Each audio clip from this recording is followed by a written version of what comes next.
Jay, take one. Mark. I'm Wang, and I'm a live action narrative filmmaker, and I'm an SJA Fellow. Growing up, I flew between the US and China every year. I think being in two really different worlds and cultures, it made me feel very alone, and my work seeks to create a sense of belonging. My film is about a plant that lives on the windowsill of a family therapist's office. The plant just wants one thing, and it is to save their being and to continue living. And that desire is so powerful and simple to me, and I really like that.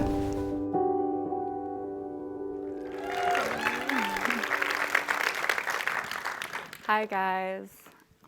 Today I'm going to talk about why you shouldn't make a film about a plant. Coming from someone who has spent the past 2 years making a film about a plant. Number one, you don't know how.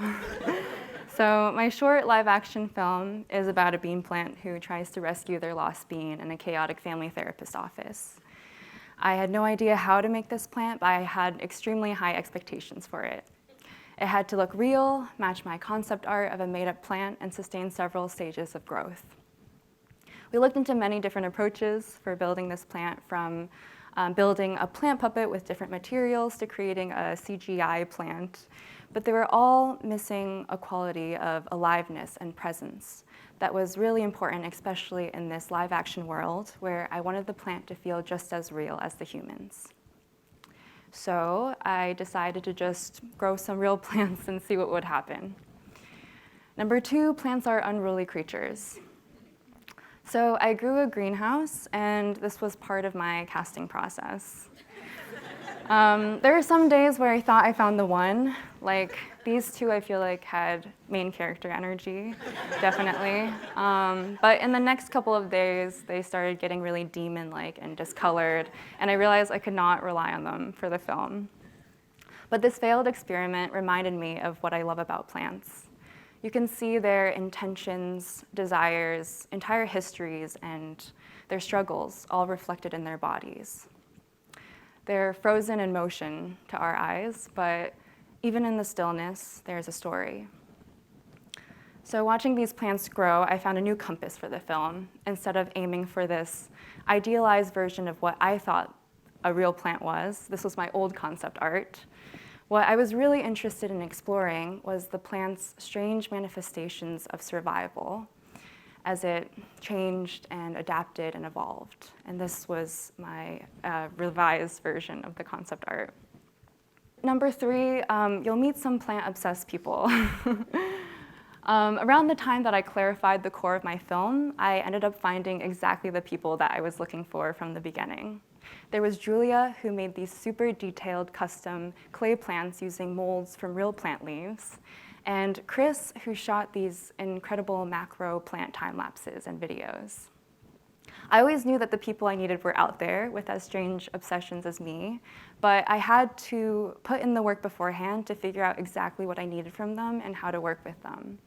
So Julia could tell the story of the plant through its body as it evolved, and Chris could bring to life the inner plant drama on a macro level and on a totally different time scale. It wasn't about finding a one-size-fits-all approach, because the story of the film really comes together in the clash between the plant and the human worlds. So I was excited to find that the form of the film could also be expressed through various mediums and perspectives.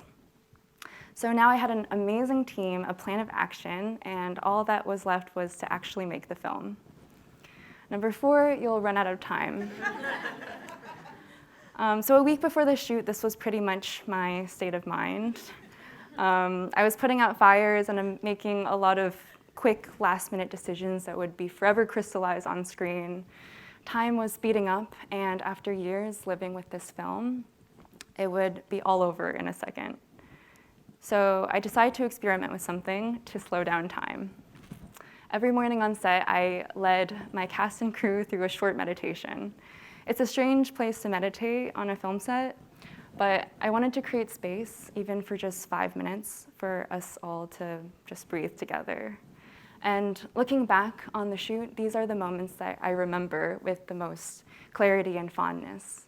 And I realized that I want to keep creating these rituals in the often fast and furious nature of production and find pockets of rest and connection and really make that process my own. And number 5, you'll have to say goodbye. So the film is being edited now. It's growing and it's taking a shape of its own, much like an unruly plant. And that means saying goodbye to a lot of moments in the film that meant so much to me once upon a time, and also goodbye to each adaptation of myself that spurred the project on. And even though it's painful, I think that is the process of bringing something into existence.